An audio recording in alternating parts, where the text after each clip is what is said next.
Good afternoon, everyone, and welcome back. This is Louie Chavez. Gay-Lynn Barnes, and we're super excited to be back and Yes. come in and talk about multi-units today. I hope that you guys all checked in and viewed our last video, which we were just doing an introduction to commercial real estate. So you can chime in, subscribe, like, and connect and take a look at that last video for us. But we're going to talk about multi-units today. It's going to be some good stuff, guys. You're going to want to sit down, take some notes, grab a pen. Let's get started, huh? Yes, so for those of you who are already in real estate, residential agents, this is usually the asset type that typically most residential agents jump into this Right. type of asset Right. because it's easy. It's, say, 4-to-1, that type of units that residential lenders can lend on. Once you jump up to 5 units or more, then you have to bring in a commercial agent, Right. lender. I think because of the residential agents have done 2 to 3 to 4 units, it's easier to graduate into multi-units as from 10 to 15 to 12 Yes.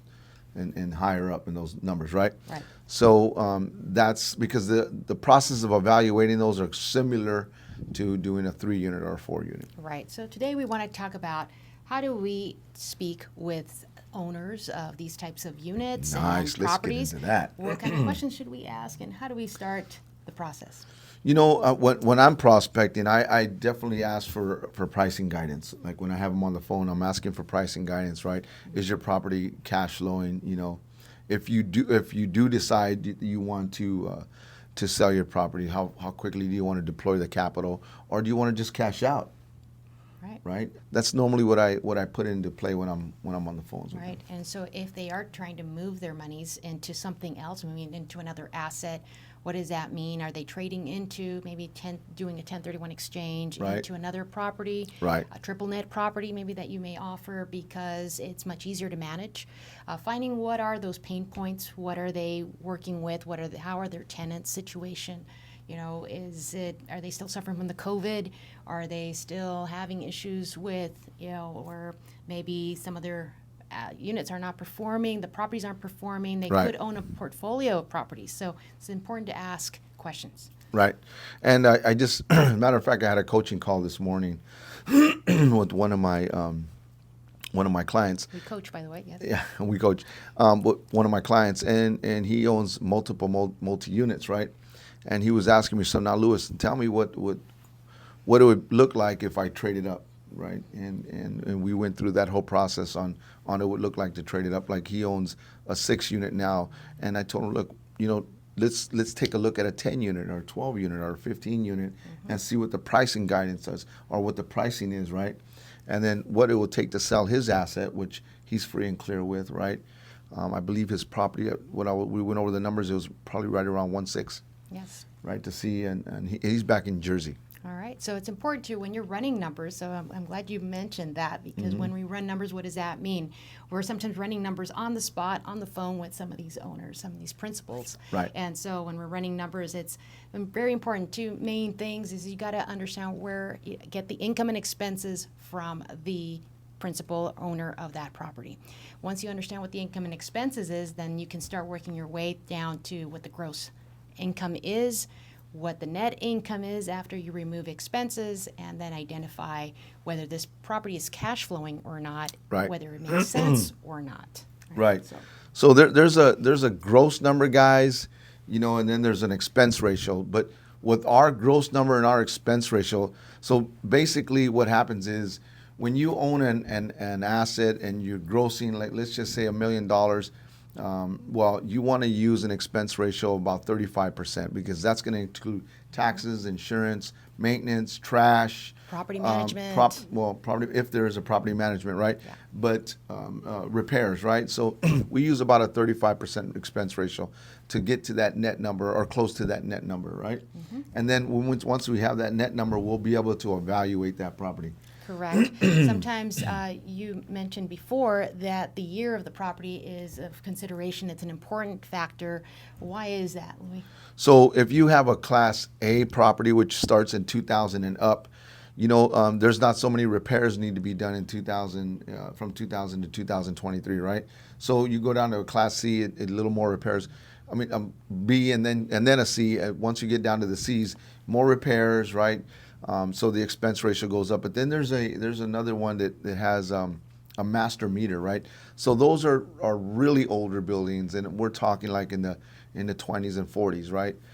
Years and year. And those are master meter. That means that those meters, there's one meter, and the owner pays the power and water, right? Correct. So that can get real expensive, right? Especially in the summer times when they have the air conditioner running. Right. You know, the owner's paying all the electricity. And all of this matters because then at the end of the day, it's what they net. And if it doesn't make sense, and we're referring to what sometimes you may hear about the cap return or the GRM. So the cap rate, capitalization rate, is what their return would be based on the purchase price that they buy and the expenses. And so if it doesn't make sense, sometimes it's a quick number to identify whether this is going to be a good return or not.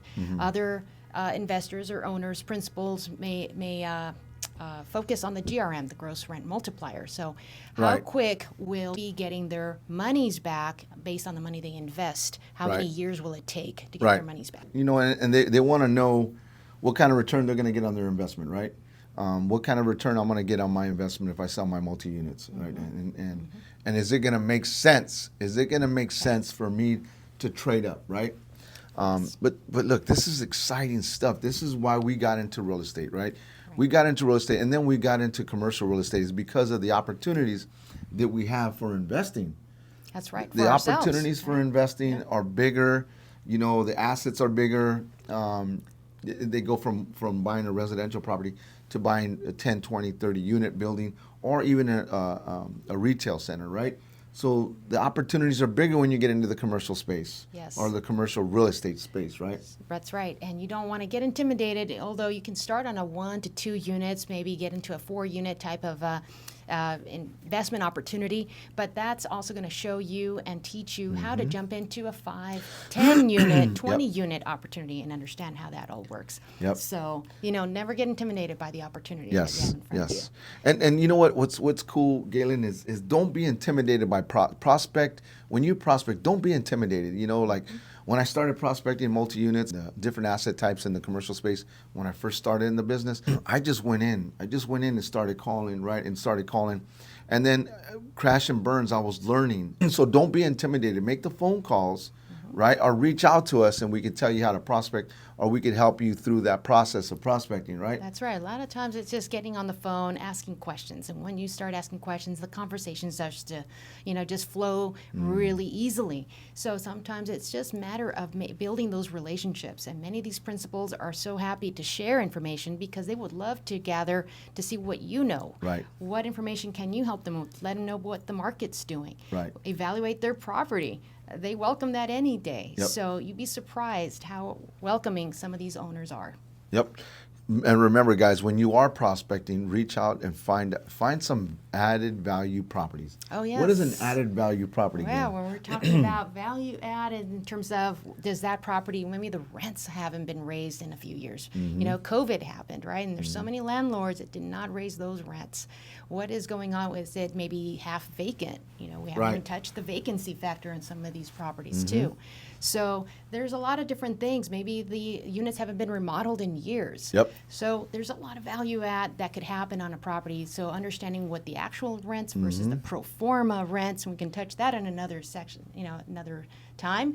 But, this is just kind of intro to the multi-units here today, and we wanted to share with you guys some of the main points so you can start, putting those vocabulary words into your mind. Right. There's some things that I put together before I start prospecting, right? Number one is I find out what the cap rate in the area is when I start prospecting. Yes. That's number one, because when I'm talking to somebody, I want to know what the cap rate is in the area. So when I have that discussion and they tell me what their pricing guidance is on their property, it has to make sense, right? That's right. Do your homework. Make sure you Yes. know more than, Right. whoever you're calling. And look, you can get this information and find out what the cap rate is in the area. It's really simple to find out the cap rate in the area, right? That's right. And price per door, right? What's the price per door in the area? What's the average price per Right. door in there? Know your numbers, Yes. guys. Do your homework. Get on Yes. your MLS within your area and territory. Do your homework. Google. Yep. Right? When I started prospecting multi-units, man, I was excited about it. I just wanted to be on the phones constantly calling multi-units and saying, hey, look, you know, I have some clients that are looking in the area. They're looking to trade up, or they're looking just to buy some investment properties. And that's how it starts, guys. Look, you have clients that are looking for investment properties. We have multiple clients looking for investment properties, right? That's right. That's all you have to do. In this state and out of state. Absolutely, Right. So- absolutely. It's an exciting business to get into this commercial space, right? But you have to pick up the phone and you have to prospect, and it's great, guys. That's right. And you can even door knock or get to meet some people and network with them at different organizations. So Yep. connect with us. If you love what you're hearing here, love to connect with you guys personally. Feel free to just send us a message. We'd love to connect with you directly. You guys have a wonderful day, and God bless. See you soon.